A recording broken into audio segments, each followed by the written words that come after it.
What's going on, everybody? In this video, we're going to look at the Wednesday main slate for DraftKings.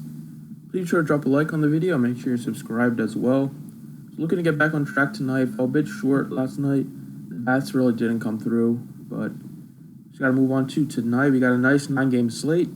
Starting off at pitching, I like Trevor Bauer a lot at 11.5. He has incredible strikeout stuff, and he's facing the White Sox, which strike out a lot. Bauer already has 109 strikeouts in just 85 innings of work this season, 86 innings of work. And he's been excellent on the road as well. Just a 2.17 ERA. ERA is about a full run lower on the road. Strikeout rate goes up as well. And the White Sox just don't have a lot of scary options in their offense besides Jose Abreu. So I think Bauer can go up and down the lineup just like Carrasco did the other day. So I love him at 11.5. It's also a lot cheaper than Garrett Cole at 13.2. Second pitcher is Nick Pivetta at 7,500. Now, as I mentioned yesterday, the Rockies are just a different team on the road. And Pivetta has a lot of good stuff. He's coming off a couple of down outings, but he still has a great strikeout rate. And the Rockies do strike out a decent amount of time. And also, Pivetta has been excellent at home this season. His numbers are just incredible at home. Averaging 23 DraftKings points, 2.20 ERA, 2.15 batting average against. The whip is under 1, and then on the road, those numbers just inflate by a ton. He's at ERA on the road is 6.32, 2.83 batting average against, and whip is almost at a 1.5. So I like him a lot playing at Citizens Bank Park. He just seems more comfortable at home, and the Rockies are just so much worse on the road. So perfect recipe at 7,500 for Pivetta to get back on track to some of his 30-plus outings that he had during the stretch of May. So I think he's a great option on this slate. Now, going on to these bats, at second base, I like Jed Jerko a lot. He's only at 3,400, and do me a favor and take a look at his splits against lefties this season and over the past couple years.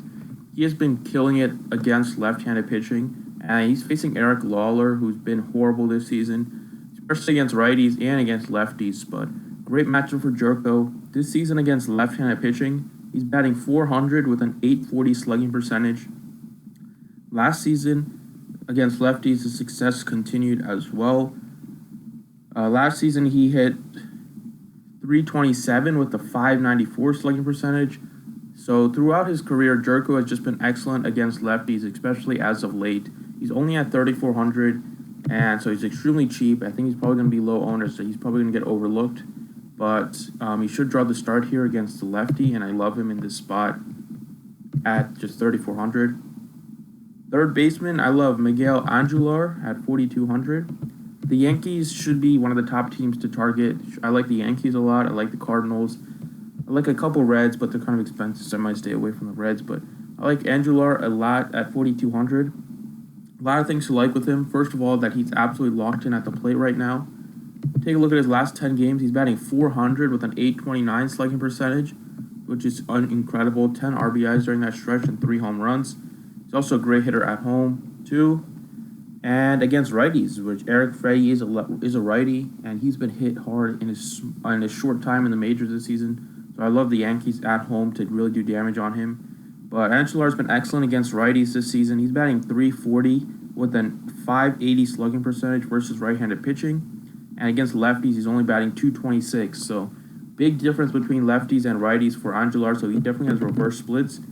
But it's a great matchup for him against Freddie, and he's absolutely locked in at the plate. So I love Andujar here at 4,200 at third base. Shortstop is going to be another Yankee, and that's Didi Gregorius at 4,100. Finally, Gregorius hit a couple bombs last night. Hopefully that keeps his confidence going, because he was in a stretch where he went probably about a month without hitting a home run or something like that after he got off to a torrid April. So hitting 2 home runs, he probably feels good. He's back home in Yankee Stadium, where he has been great this season. He has a 576 slugging, the 263 batting average. And it's a good matchup for him. He's always hit righties extremely well here. And he should be hitting in a favorable part of the Yankees order. So I like Gregorius a lot at 4,100. He seems a little bit underpriced given the matchup. And then in the outfield, we go with Marcell Ozuna at 4,000. So it took a long time for Ozuna to find his power in the Cardinals uniform. But now that he's found it, I don't think he'll go away, especially as the weather continues to heat up. I mean, last season he was incredible. You know, he was probably in the NL MVP candidate last season with the numbers he put up for the Marlins. Went to St. Louis thinking that those numbers would be repeatable. It hasn't really happened yet, but he's starting to get really hot for this Cardinals team, as you see here. 4 home runs in his last 10 games after he barely hit any home runs during the first couple months. He's also batting .378 with a .757 slugging percentage during that stretch. He's a good hitter at home, hitting almost .300, and against lefties this season, his batting average is about over .295, so almost .300 against lefties, and he's always has good power against lefties as well. So I love Marcell Ozuna here at 4,000. I think he's a great play, and the Cardinals are a great stack here against Lawler at home. There you have it. Those are some guys I like for tonight. Thanks for watching. Appreciate it, and good luck tonight.